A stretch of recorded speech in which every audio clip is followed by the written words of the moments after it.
Back live with you tonight here on In Focus. Eskom has approached Cooperative Governance and Traditional Affairs Department to help recover the 1.4 billion rands in unpaid electricity debt by the City of Tshwane. The power utility says the Metro's debt has ballooned after a series of short payments over the past few months. Eskom says the many challenges it faces is due to the municipalities owing the utility about 57 billion rands. For more on this, we are now joined by Eskom Gauteng spokesperson Amanda Qithi. Amanda, good to have you and thank you very much for your time. The city's MMC for Finance has hit back about 5 hours ago in a statement. It says here, Eskom cannot ignore its adverse contribution to some of the city's financial liquidity problems. So you're saying you want your money. They are saying, well, you are part of the problem. Why we can't give you your money? What do you say?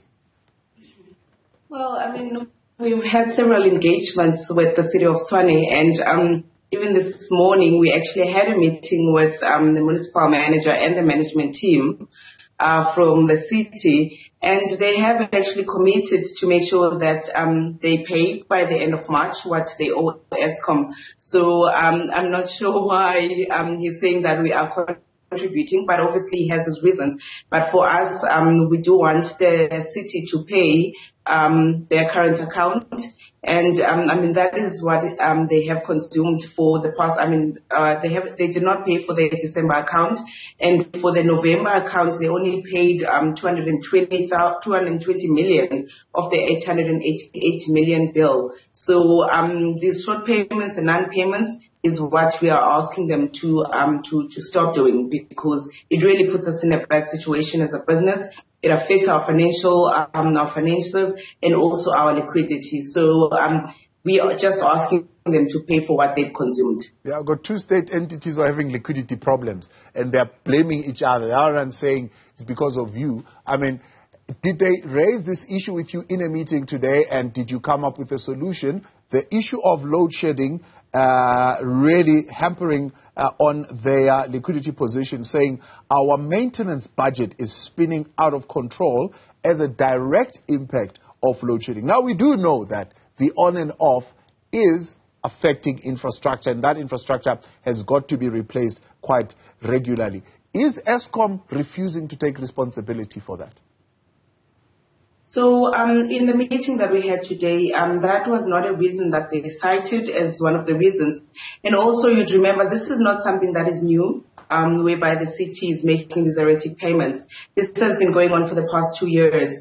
And it's really just lately where we've had increased stages of load shedding. So they have never cited load shedding as a reason for their short payments and their non-payments. So even in the meeting that we were in this morning, that was not a reason that they gave to us. Instead, they said that they're committing to make sure that the current account and what is overdue will be paid by the end of March. Yeah. What is this then that you are constantly not engaging with their payment plans? So you're consistently rejecting their payment plans or proposals that they are bringing to you to bring this account up to date? So what is required for the utilities is that they need to make sure that they honor their current accounts, and then payment arrangements are made for overdue debt. But they would come to us to make an arrangement for a current account, and we don't enter into payment arrangements for current account. You need to make sure that you honor your current account, and then anything else that is overdue is what you would then go into the payment arrangement for. But the current account needs to be honored, and the city has not been honoring its current account. So as a result, we are then unable to go into a payment arrangement for a current account. Yeah. What if you can help us? What's the age of this current debt? If you look at the 1.4 billion that is currently outstanding is for the short payment in November and their December non-payment bill. This particular debt is only 2 months old, so it's not a historic debt that dates back to like years and years, maybe that they could have inherited from the previous administration. No, it's definitely not historic. It's basically for the month of November and December.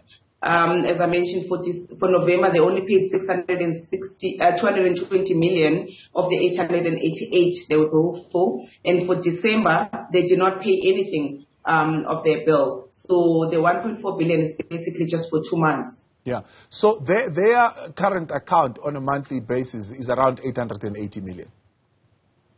Well, I mean, it differs from month to month, and it's dependent on their consumption. All right.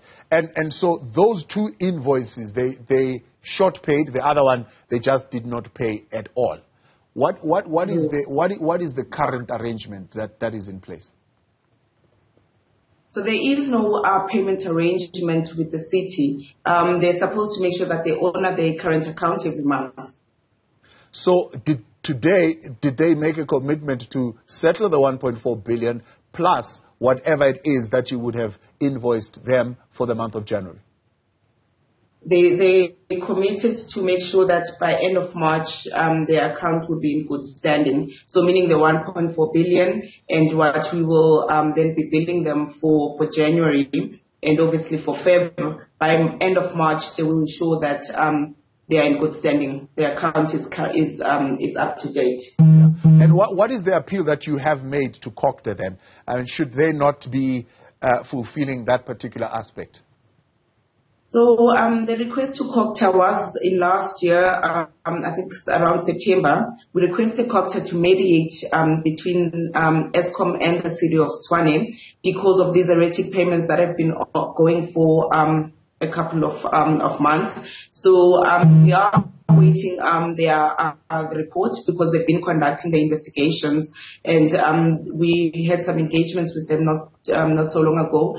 And they have concluded the investigation, so they will then be issuing a report, and we will take it from there as to how do we move forward. But it was purely just to request them to mediate so that the city can start honoring its current account. Yeah. It's a complicated conversation, which I don't know if you will be able to answer. But they are saying part of what is going to happen is that they are not going to be able to pass through the increase of 18.65% to their consumers. Should at least Eskom go ahead and implement that NERSA given hike, which means by and large this is going to put even more strain and more pressure on them to meet their obligations to you. Yeah, no, I don't think I can answer for them. But I mean, the tariffs are regulated by NERSA, and each license holder is obviously then supposed to charge the tariffs based on what NERSA has passed. So if you are an Eskom account holder, Eskom will charge you a certain tariff, and for the municipality, they also charge a certain tariff. So if they do not want to pass that on to their customers, I think that is something that they would need to engage NERSA on as the license holders for the areas of for their areas of supply. Yeah, I don't think they're saying it's a case of whether they want to or not. They are saying they will not be able to, and I'm sure there are various reasons, including the ones that the president has put to Eskom to say maybe do not implement it right now because there's load shedding, which is affecting businesses, for example, who are not trading and therefore are unable to pay their electricity bill. This extends to consumers generally, who others would have to either work half a day, get less salary, be laid off, and so on and so forth. So there are various number of reasons that would cause the municipality to say we are unable to pass this on. Yeah, I guess we'll then just have to wait and see how it pans out. However, I mean, as it stands, NERSA has given that 18% that is the increase for the tariffs. So we'll just have to wait and see how it goes. Amanda, appreciate your time. Thanks so much for coming on. That is the spokesperson for Eskom in Gauteng.